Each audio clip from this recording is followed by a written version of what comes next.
성도 여러분, 안녕하세요. 오늘도 말씀으로 승리하는 저와 여러분 되길 주님의 이름으로 축원드립니다. 우리 로마서 여행 함께 떠나고 있고, 로마서 여행도 이제 거의 막바지를 향해 가고 있습니다. 우리 지난 시간 내용을 함께 기억해 보겠습니다. 우리 지난 시간은 13장의 후반부를 함께 나눴고요. 이웃과 함께 살아가는 우리 성도들의 자세, 그리고 그런 세상 속에서 하나님은 구원받은 자로서 우리에게 어떠한 도덕적인, 어떤 성결한 삶을 강력하게 요구하시는가, 우리 이런 부분들을 함께 나누기도 했고, 또 그래서 금요일에는 우리 옥하는 목사님의 설교도 함께 나누기도 했습니다. 우리 세 가지 의미를 나눴는데요. 첫 번째 뭐냐, 우리가 이 세상 속에서 이웃들을 상대할 때 사랑의 빛 말고는 어떠한 빛도 지지 말라. 그리고 그 사랑은 그리스도인들에게 선택지 또는 옵션 이런 삶이 아니라 또 다른 의무사항임을 기억해라 라고 하는 메시지였습니다. 즉 그리스도인들이 국가와 또 세상 속에 살면서 법을 잘 지켜야 됩니다. 법은 의무잖아요. 질서도 잘 지켜야 됩니다. 질서도 엄밀히 말하면 거의 의무에 가깝습니다. 근데 우리가 남을 사랑하는 것, 남에게 사랑으로 대하는 것은 사실 해도 되고 안 해도 되는 선택의 문제로 여길 수 있지만, 우리 그리스도인들에게는 그런 부분이 아닙니다. 사랑이야말로 정말 우리가 해야 할 의무와 임무이다 라고 하는 것이죠. 그러므로 우리가 다른 건 미치지 말되 사랑의 빛 말고는 다른 건 지지 말라 라고 하는, 사랑으로 모든 사람에게 대하여 모든 사람에게 빚진 자의 마음, 예수 그리스도의 사랑에 빚진 마음으로 그들에게 사랑을 갚고 그들에게 사랑으로 대하고 그들에게 사랑을 주는 사랑의 전문가가 합니다 라고 하는 이 바울의 말씀을 함께 볼 수 있었던 거예요. 두 번째 메시지는 뭐냐면, 율법을 완성하는 것은 사랑이므로 그 사랑의 근원 대신 예수 그리스도의 사랑의 은혜를 충분히 받고 그 사랑을 반사하여서 우리가 우리의 힘으로 율법을 완성할 수 없으나 사랑의 힘으로, 그 주님이 주신 사랑의 힘으로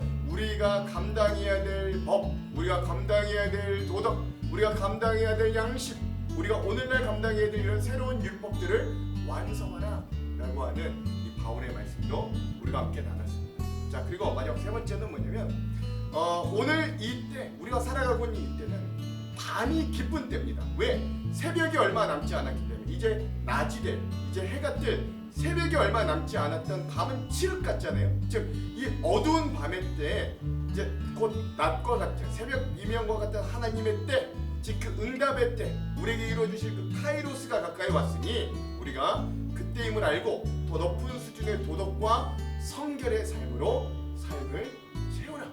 거기에 중심엔 사랑입니다 라고 하는 것이죠. 즉 우리가 세상 속에서 이웃들을 대할 때, 세상 속에서 살아갈 때 이러한 태도들로 살아가라 라고 하는 바울의 말씀을 우리가 함께 이 로마서 13장 후반부를 통해 나누었습니다. 여러분 기억하실 거예요. 자, 오늘은 로마서 14-1의 시간입니다. 믿음으로 구원받은 성도의 실천의 삶 다섯 번째이고요. 분량은 로마서 14장의 전반부인 1절에서부터 12절까지 우리가 함께 보도록 하겠습니다. 제목을 짓자면, 모두가 주를 위해 살고 죽으니 서로 판단하지 말라 라고 하는 제목을 지어봤습니다. 즉 우리 교회 공동체에게 주시는 말씀인데, 교회 공동체에 모인 사람들은 모두가 서로 주를 위해 죽고 주를 위해 살기 위해 모인 사람들이니 서로 조금 생각이 다르다고 비난하거나 비판하거나 판단하지 말고 서로 용납하고 품으라 라고 하는 내용이라고 말씀드렸습니다. 자, 그럼 오늘 이 부분에 대한 우리 맥 두 가지를 짚으면서 그 맥에 따라 내용과 주안점을 한번 나눠보도록 할게요. 첫 번째, 그리스도인들이 이 비본질적인 문제, 이거를 이제 이 헬라어로 하자면 아디아포라라고 하는데, 그러니까 뭐 구원, 복음, 예수 이런 본질적인 문제 말고요, 그 외에 파생되는 어떤 이 관계 속에서라든가 우리가 이제 살아가면서 또 생겨나는 여러 가지 비본질적인 문제에 대해 우리 그리스도인들이 어떤 태도를 가지고 서로를 대해야 되는가, 이 말씀을 통해 살펴보면서 오늘 좀 말씀을 읽었으면 좋겠고요. 두 번째, 자, 우리가 그런 비본질적인 문제에서 상대를 너그럽게 대해야 되는 이유도 살펴보면서 우리 자신들을 되돌아보는 그런 말씀 여행의 시간이 되기도 간절히 소망해 봅니다. 자, 이런 두 가지 맥을 짚으면서 오늘 내용과 주안점을 한번 보도록 할게요. 먼저 내용을 살펴봅시다. 오늘 14장 전반부의 내용의 큰 맥은 그리스도인의 비판에 대한 경계와 덕을 세우는 문제다. 이 첫 번째 시간이라고 볼 수 있고요. 오늘은 특별히 비판에 대한 경계, 덕으로 이것에 대해 좀 함께 집중해 보고자 합니다. 자, 먼저 믿음이 약한 자를 위해 비판, 즉 판단을 금할 것을 바울은 권면합니다. 믿음이 약한 사람을 받아들이고 논란이 있는 문제에 단언을 내리지 마십시오. 자기가 가지고 있는 믿음에 따라 모든 음식을 먹는 사람이 있지만 믿음이 약하여 채소만 먹는 사람도 있습니다. 모든 음식을 먹는 사람은 채소만 먹는 사람을 업신여기지 마십시오. 또 채소만 먹는 사람은 모든 음식을 먹는 사람을 비난하지 마십시오. 이는 하나님께서 그를 받으셨기 때문입니다. 여러분이 누구이기에 남의 종을 판단하십니까? 그가 서 있든지 넘어지든지 그것은 자기 주인이 관여할 문제입니다. 종이 서 있게 된다면 그것은 주님께서 그를 서게 할 수 있기 때문이다. 여기 이 로마 교회에도 문제가 없던 건 아닙니다. 믿음이 좋기로 유명했지만 로마 교회가 그럼에도 불구하고 이 로마 교회 안에는 문제가 있었는데 그게 뭐냐면 일반적으로는 보통 오늘 14장과 15장에 보면 유대인 출신의 그리스도인들과 이방인 출신의 그리스도인들의 안에서 나오는 문제라고 볼 수 있어요. 그 중에 무슨 문제가 있었냐면 특히 유대인 출신의 그리스도인들은 이 로마 땅에서 나오는 고기의 거의 대부분이 이방 신들에게 제물로 바쳤다가 나오는 고기였기 때문에 이 고기를 불결하다고 먹지 않았습니다. 그러나 이방인 출신 그리스도인들은 예전부터 계속 그냥 그 고기를 자연스럽게 먹어서 단백질을 보충해 왔던 거예요. 이게 꼭 뭐 우상을 섬긴다 아니다 이런 의미보다는 순전히 단백질 보충, 그리고 맛있잖아요. 그리고 건강을 위해 그 고기를 어쩔 수 없이 먹어왔던 건데, 그래서 이 이방인 그리스도인들에게는 그리스도인이 된 이후에도 그 고기를 먹는 게 그렇게 꺼림칙하지 않았던 겁니다. 그래서 교회는 그 고기를 먹는 게 나은 것이냐 먹지 말아야 되냐는 분쟁과 갈등이 있었습니다. 그때 바울이 이렇게 말합니다. 믿음이 약한 자들이, 즉 유대인 출신 그리스도인들은 믿음이 약해서 넓지가 못해서 그 음식을 먹는 게 거리낌이 많다. 그러니 너희들 그 먹는 것에 거리낌이 없는 너희들이 그 믿음이 약한 자들을 위해 업신여기거나 비판하지 마라. 서로 비판하고 서로 비난하지 말아라 라고 이야기하는 겁니다. 왜냐하면 우리의 주인, 우리는 모두 주의 종인데 우리의 주인인 하나님이 계실 터인데, 이 주인이 따로 있는 종을 비난하는 것, 결국 그 주인의 그 종의 주인을 비난하는 것, 즉 우리의 주인 되신 하나님을 비난하는 꼴이 되기 때문에 우리 교회 안에서 서로가 서로를 비난하는 건 우리의 주인 되신 하나님을 서로가 서로를 비난하는 꼴이 되기에 서로 그렇게 비난하지 마라. 하나님께서는 고기를 먹는 사람, 고기를 먹지 않는 사람이든 모두 인정하고 용납하고 받아들여 주신다라고 이야기하는 것. 그 이후에 사나 죽으나 우리 그리스도인들이 주님의 것임을 기억해라. 본질은 이것이다라는 거죠. 기본질적인 거, 고기를 먹냐 안 먹냐 이게 중요한 게 아니다라는 거죠. 어떤 날을 다른 날보다 더 중요하게 생각하는 사람이 있는가 하면 이거 절기에 대한 이야기입니다. 모든 날이 다 같다고 여기는 사람도 있습니다. 이럴 경우 사람마다 자기의 마음에 확신이 있어야 합니다. 어떤 날을 더 중요하게 여기는 사람도 주님을 위해 그런 생각을 하는 것이고, 어떤 음식이나 다 먹는 사람도 주님을 위해 먹는 겁니다. 그는 음식을 먹을 때 하나님께 감사한 마음을 갖습니다. 음식을 가려 먹는 사람도 주님을 위해 그리하며 그 사람도 하나님께 감사한 마음을 가집니다. 우리 중에 자기 자신만을 위해 사는 사람은 한 명도 없습니다. 자기 자신만을 위해 죽는 사람도 없습니다. 우리가 산다면 그건 주님을 위해 사는 것이고, 죽는다면 주님을 위해 죽는 것입니다. 그러므로 살든지 죽든지 우리는 주님의 것입니다. 그리스도께서는 죽은 사람만이 아니라 살아있는 사람의 주님이 되기 위해 죽으셨다가 다시 살아나셨습니다 라고 이야기하는 거죠. 즉 절기를 지키느냐 마느냐, 너희가 안식일을 철저히 지키느냐 마느냐, 이것들로도 싸우지 말라는 거예요. 왜? 우리는 사나 죽으나, 네가 고기를 먹으나 안 먹으나 우리가 예수 그리스도를 주인으로, 우리의 삶의 주인으로 받아들인 자는 사나 죽으나 우린 모든 것을 다 주님을 위해 한다. 이 모든 게 주의 것이다 라고 고백하는 주님의 소유된 백성이기 때문에 그런 거죠. 본질은 이거라는 거예요. 그러니까 기본질적인 것들로 자꾸 교회 안에 서로 비평하거나 비난하거나 서로 분쟁을 일으켜 다투지 마. 결국 우리의 본질은 그렇게 하든 안 하든 다 주를 위해 하는 것 아니겠는가 라고 이야기하는 것이죠.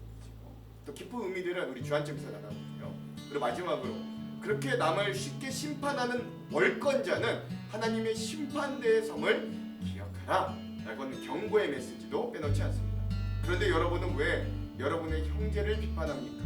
왜 형제를 업신여기십니까?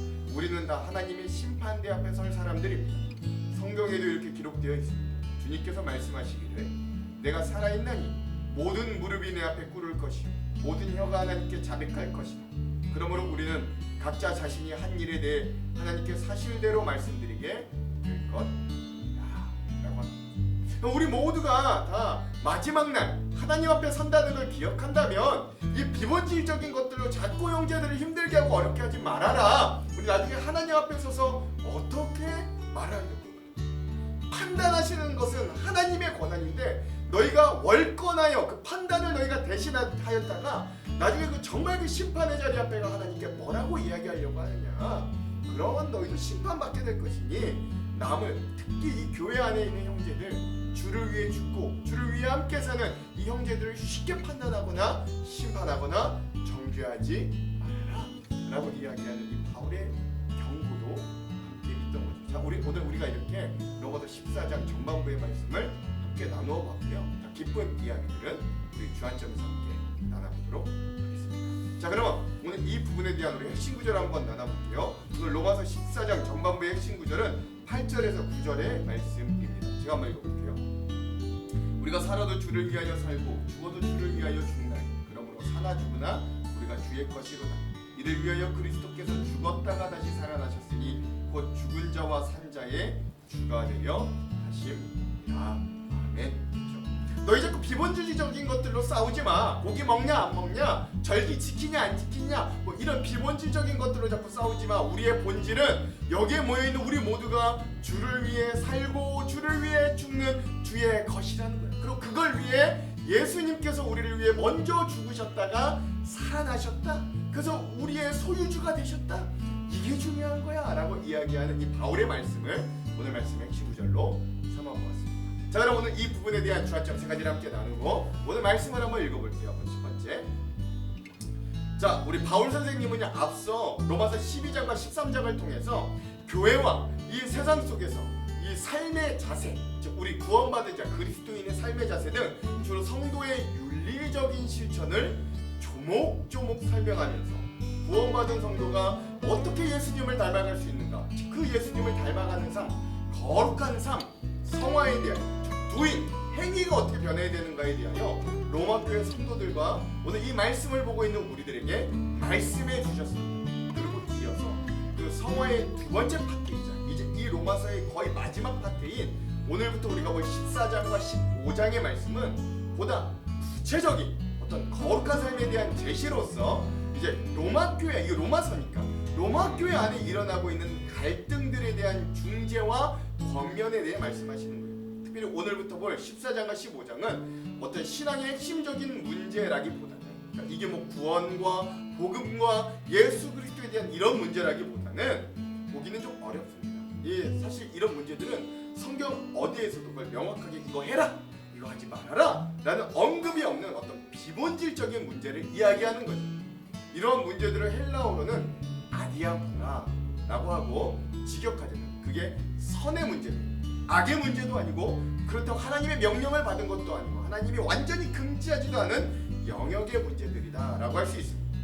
그러므로 바울은 이런 문제들을 가운데 우리가 구원받은 그리스도인들이 어떤 기준을 가지고 그런 문제들을 대해야 되는가, 그리고 살아야 하는가를 제시해 주는 거죠. 그 중에 바울이 첫 번째로 제시하는 기준은 바로 믿음이 강한 자가 믿음이 약한 자에게 맞추라 라고 하는 것이었어요. 바울은 자세한 예시를 들어 설명하는데 그게 바로 그리스도인들이 음식, 그 중에서도 고기를 먹음에 대해 쉽게 비판하지 말라 라는 걸 이야기합니다. 1절, 믿음이 연약한 자를 너희가 받되 그의 의견을 비판하지 말라. 아멘.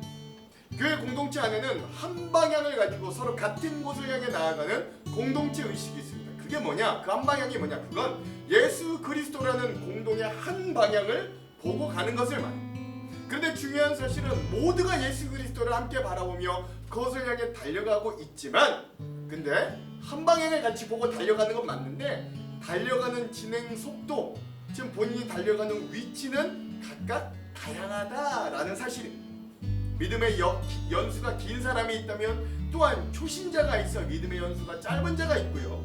연수와 상관없이 또 믿음이 강한 사람이 있다면 또한 반대로 어떤 이들은 상대적으로 믿음이 약한 사람이 있습니다. 교회 강력하게 헌신하는 사람이 있다면 또 헌신에 대해서는 연약한 사람이 있는 거예요. 그래서 이런 차이를 두고 사도 바울이 제시하는 권면은 믿음이 강한 자가 믿음이 연약한 자들을 이해해주고 그들을 포용해야 할 위치에 있는 사람이 믿음이 강한, 즉 믿음이 성숙한 사람이어야 한다라는 걸 이야기하는 겁니다. 하지만 안타깝게도 로마 교회 내에서 믿음이 강한 사람이 믿음이 연약한 사람에 대한 비판이 있었던 것 같아요. 또 믿음이 약한 사람이 믿음이 강한 사람에 대해서도 서로 비난했던 것 같아요. 그건 고기를 먹어야 하는가 먹지 말아야 하는가에 대한 문제로 터져 나왔습니다. 2절에서 3절. 어떤 사람은 모든 것을 먹을 만한 믿음이 있고 믿음이 연약한 자는 채소만 먹느니라. 먹는 자는 먹지 않는 자를 업신여기지 말고 먹지 않는 자는 먹는 자를 비판하지 말라. 이는 하나님이 그를 받으셨음이라. 아멘. 로마 교회 내 믿음이 연약한 사람이 채소만을 먹었던 이유는 당시 유통되고 있는 고기가 이방 신들에게 바쳐진 고기였고 그 고기를 먹는 것에 대한 거부감이 있었기 때문입니다. 특별히 유대인들 출신 그리스도인들이 그랬어요. 이와는 달리 좀 강한 믿음이 있는 사람은 그 고기를 먹는데 아무런 거리낌이 없는 사람들, 주로 이방인 출신 그리스도인들이 그랬어요. 재밌죠? 원래 하나님을 알고 있던 유대인 출신 그리스도인들이 오히려 믿음이 약하고 그리스도를 받아들이지 얼마 안 된 이방인 그리스도인들이 훨씬 더 스펙트럼이 넓었던 거예요. 더 성숙되고 강했던 거죠. 이들은 우상에게 바쳐진 고기라고 할지라도 우상은 우상일 뿐이고 고기 자체가 그것 때문에 변질되는 건 아니기 때문에 하나님께 그것을 감사하고 먹고요. 왜 고기 안 먹고 살 수 없잖아요. 하나님께 감사하며 먹으면 아무 문제가 될 것이 없다고 생각했어요. 사람을 더럽게 하는 건 입에 들어가는 것이 아니라 입에서 나오는 것이라고 예수님이 가르쳐 주셨기 때문에 사도 바울 역시 고린도 교회 교인들에게 우상의 제물을 먹는 일 자체에 대해서는 큰 문제가 없다고 고린도전서 8장 4절에 이렇게 이야기하기도 했거든요. 그러므로 우상의 제물을 먹는 일에 대하여는 우리가 우상은 세상에 아무것도 아니며 또한 하나님은 한 분밖에 없는 줄 아니라. 아멘. 이렇게까지. 그러나 우상에게 바쳐진 고기를 먹는 것이 문제가 없다고 할지라도 이 고기를 먹기를 꺼려하는 사람들의 의견을 비판하거나 비웃지는 말아야 합니다. 반대로 그렇다고 해서 그 우상에게 바쳐진 고기를 먹지 않는 사람은 그 고기를 먹는 사람이 불경하다고 비난하지도 말아야 되는 거예요. 이게 서로가 서로를 비판하지 말아야 되는 이유를 바울은 정확히 알려주고 있는데 그건 3절 하반절에 이는 하나님이 그를 받으셨습니다 라고 하셨기 때문입니다. 즉 그가 고기를 먹던 고기를 먹지 않던 그 모두를 하나님이 용납하고 받아주셨다는 거죠. 바울은 좀 더 그 이유를 확장하여 구체적으로 더 이렇게 설명합니다. 4절 남의 하인을 비판하는 너는 누구냐? 그가 서 있는 것이나 넘어지는 것이 자기 주인에게 있음에 그가 세움을 받으리니 이는 그를 세우시는 권능이 주께 주인에게 있습니다. 아멘. 그렇죠? 네, 여러분 다른 주인에게 속해 있는 하인을 비판하고 비난하는 건 곧 그 주인을 비판하는 것과 다름이 없는 것이죠. 교회 공동체 안에 있는 우리는 모두 주의 종들입니다. 하나님의 종들이에요. 물론 자녀들이기도 하죠. 그러니 우리가 서로를 향해 서로를 비판하는 건 우리 주인 되신 하나님을 비난하는 것과 같다고 바울은 이야기하는 거죠.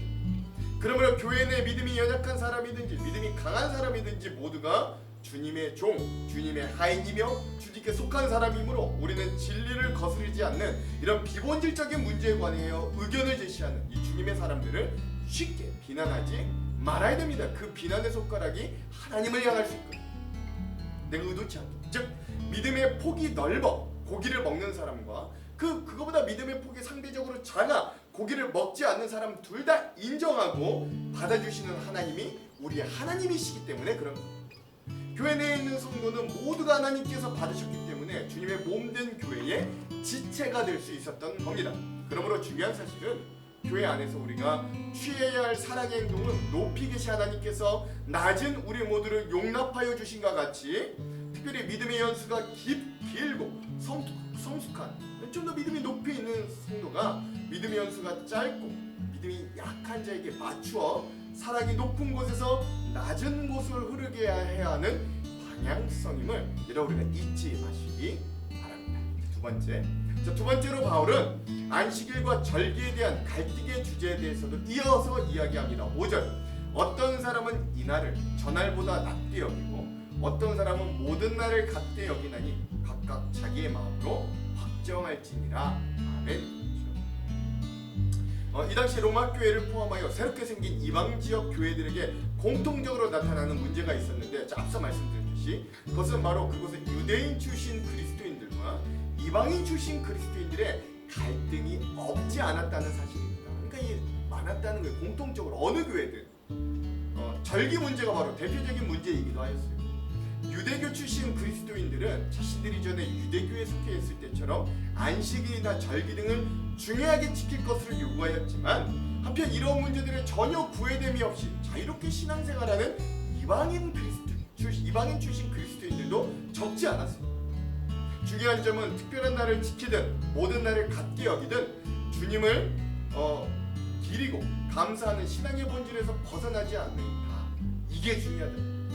이를 두고 논쟁하거나 자기 주장만이 옳다고 말하며 상대를 비판하는 건 교회의 분열을 일으키므로 바람직하지 않다라고 하는 거죠. 사도 바울이 음식 섭취 여부와 절기 준수 여부에 대해 어떤 선택을 할지라도 그게 다 하나님을 위한 것이라면 다 옳다, 좋다라는 것. 그것은 진리와 무관한 비본질적인 것이므로 그것에 얽매일 필요가 없다라는 거죠. 어찌 보면 이런 바울의 대답에 우린 그렇다면 신앙 안에서 무엇이든지 다 가능한가라는 자유 방임에 대한 문제를 제기할 수도 있습니다. 무엇을 먹던 먹지 않던 어떤 날과 절기를 지키던 지키지 않던 다 자유롭다면 각자 옳은 대로 행동하면 되지 않은가라고 생각할 수도 있어요. 그러나 이런 비본질적인 문제, 즉 아디아포라 속에서도 바울은 절대적인 본질의 문제에 우리가 천착한다면 이 문제들을 해결할 수 있다라고 말하는 거지 니네 마음대로 니네가 옳은 대로 행동하라라고 이야기하는 건 아니다라는 거죠. 그 본질의 가치 핵심은 우리가 무엇을 하든지 주님을 위해 하고 주님의 소유인 것처럼 생각하고 행동하면 된다라는 거예요. 6절에서 8절의 말씀. 나를 중히 여기는 자도 주를 위해 중히 여기고 먹는 자도 주를 위하여 먹으니 이는 하나님께 감사함이요 먹지 않는 자도 주를 위하여 먹지 아니하며 하나님께 감사하느니라. 우리 중에 누구든지 자기를 위하여 사는 자가 없고 자기를 위하여 죽는 자도 없더라. 우리가 살아도 주를 위하여 살고 죽어도 주를 위하여 죽나니 그러므로 사나 죽으나 우리가 주의 것이로다. 아멘.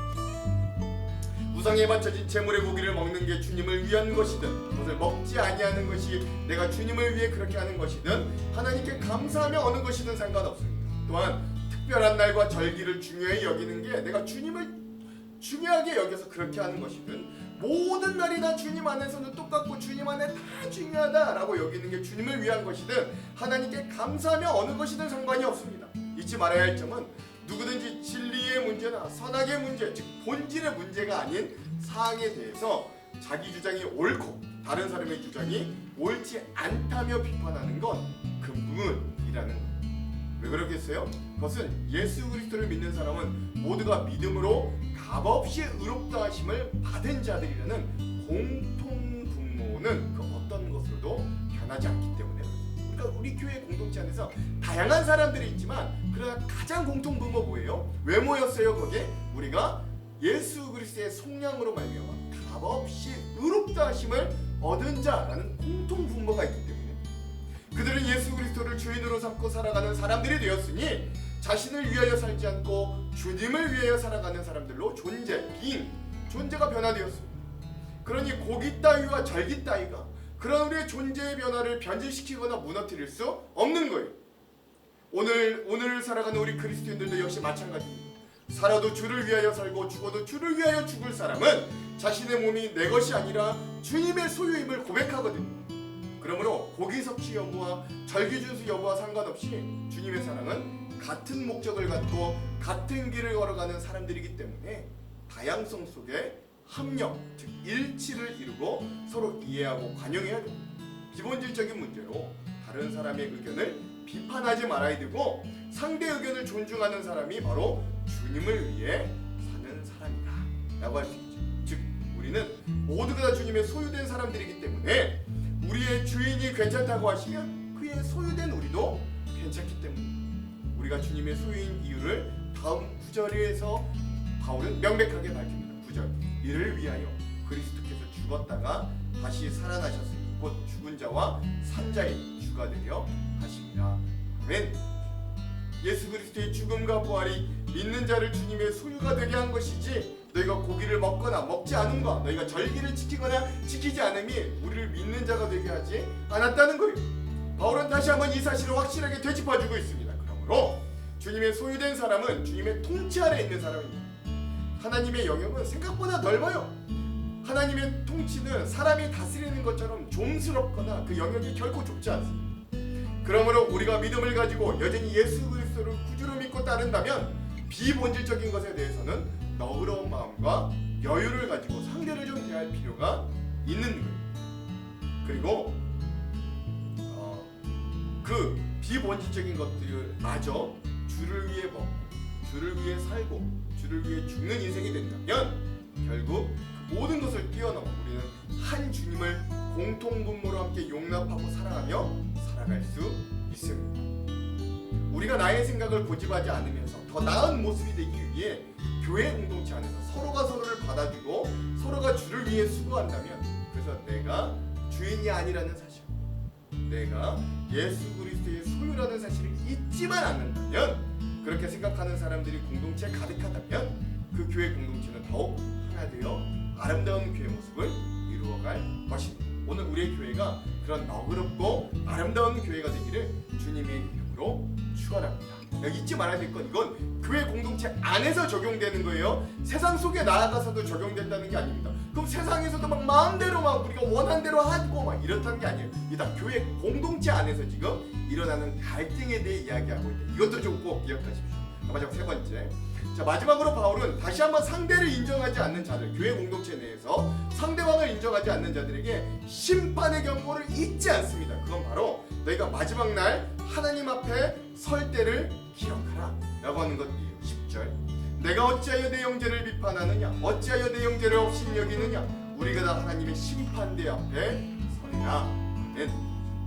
우리가 복음의 문제나 구원의 문제가 아닌 것으로 인해 교회 공동체 안에서 형제자매를 비판하지 말아야 될 이유는 우리 모두가 이 땅에서의 삶을 마치고 나서 하나님의 심판대 앞에 서게 될 날이 있기 때문입니다. 믿음으로 의롭다함을 받고 하나님의 자녀가 되었다고 해서 미래에 하나님의 심판대 앞에 서지 않는 것은 아닙니다. 누구든지 하나님의 심판대 앞에 섭니다. 단 주님의 피로 구원받은 사람일지라도 하나님의 심판대 앞에서 세많은 결산의 시간은 있다라는 거죠. 근데 또 엄밀히 말하면 우리가 심판대 앞에서 심판을 받는 건 아니고 하나님이 우리의 삶을 판단하시겠죠. 우리 각자 하나님으로부터 받은 이 인생을 가지고 얼마나 남겼는지 심판대 앞에서 결산해야 됩니다.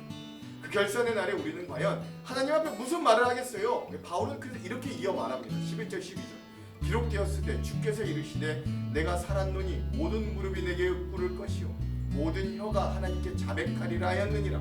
이러므로 우리 각 사람이 자기의 일을 하나님께 직고하리라. 아멘. 우리 모두 한 사람 한 사람씩 하나님의 심판대 앞에 무릎을 꿇을 거고 모든 혀가 하나님 앞에 자백하게 될 겁니다. 하나님 앞에서 자기의 마음을 속일 수가 없어요. 이 세상에서는 자기의 의지로 속마음을 감추고 거짓을 말할 수 있습니다만, 그러나 하나님 앞에서는 자기의 속마음을 감출 수 없고 자기가 했던 행동과 말 중에 기억나지 않은 것들도 기억나 스스로 자기의 일을 직고하게 될 겁니다. 하나님의 심판대 앞에서 머리카락 한 개도 감출 수 없습니다. 이 우리가 어떻게 살아야 되겠어요? 선하게 살아야 됩니다. 하나님의 말씀대로 살아야 됩니다. 우리 일상에서 우리의 몸을 거룩한 산제사로 드려야 됩니다. 이 세대를 본받지 말고 오직 마음을 새롭게 함으로 변화를 받아 하나님의 선하시고 기뻐하시고 온전하신 뜻이 무엇이지 분별하도록 힘써야 되는 거예요.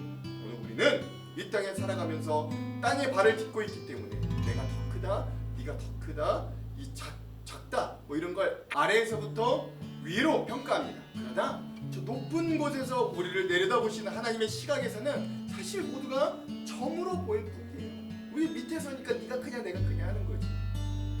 그러니 누가 더 옳고 누가 더 잘났나는 사실 하나님 앞에서는 큰 의미가 없습니다.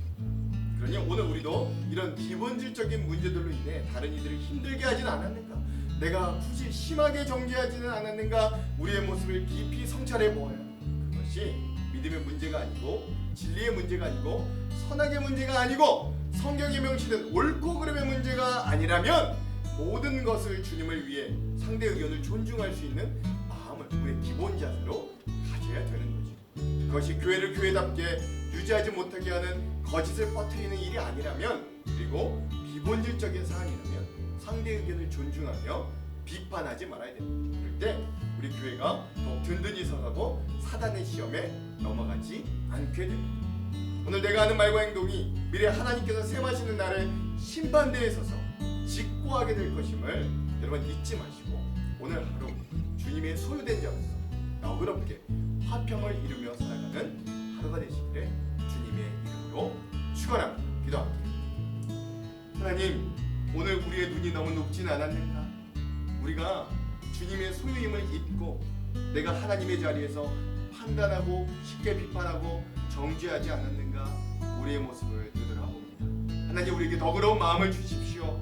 하나님, 우리에게 넓은 마음과 여유로운 사랑의 마음을 주십시오.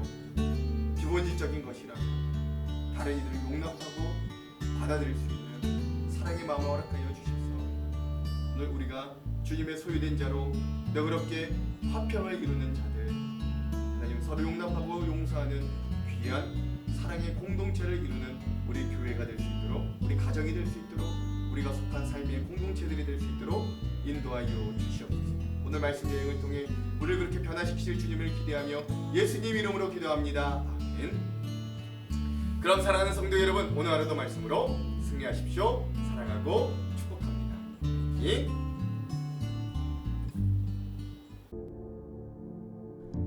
믿음이 연약한 자를 너희가 받되 그의 의견을 비판하지 말라. 어떤 사람은 모든 것을 먹을 만한 믿음이 있고 믿음이 연약한 자는 채소만 먹느니라. 먹는 자는 먹지 않는 자를 업신여기지 말고 먹지 않는 자는 먹는 자를 비판하지 말라. 이는 하나님이 그를 받으셨습니다. 남의 하인을 비판하는 너는 누구냐? 그가 서 있는 것이나 넘어지는 것이 자기 주인에게 있음에 그가 세움을 받으리니 이는 그를 세우시는 권능이 주께 있습니다. 어떤 사람은 이 날을 전날보다 낮게 여기고 어떤 사람은 모든 날을 같게 여기나니 각각 자기 마음으로 확정할지니라. 나를 중히 여기는 자도 주를 위하여 중히 여기고 먹는 자도 주를 위하여 먹으니 이는 하나님께 감사하며 먹지 않는 자도 주를 위하여 먹지 아니하며 하나님께 감사하느니라. 우리 중에 누구든지 자기를 위하여 사는 자가 없고 자기를 위하여 죽는 자도 없도다. 우리가 살아도 주를 위하여 살고 죽어도 주를 위하여 죽나니 그러므로 사나 죽으나 우리가 주의 것이로다. 이를 위하여 그리스도께서 죽었다가 다시 살아나셨으니 곧 죽은 자와 산 자의 주가 되려 하심이라. 내가 어찌하여 내 형제를 비판하느냐? 어찌하여 내 형제를 업신여기느냐? 우리가 다 하나님의 심판대 앞에 서리라. 기록되었으되 주께서 이르시되 내가 살아노니 모든 무릎이 내게 꿇을 것이요 모든 혀가 하나님께 자백하리라 하였느니라. 이러므로 우리 각 사람이 자기 일을 하나님께 직고하리라.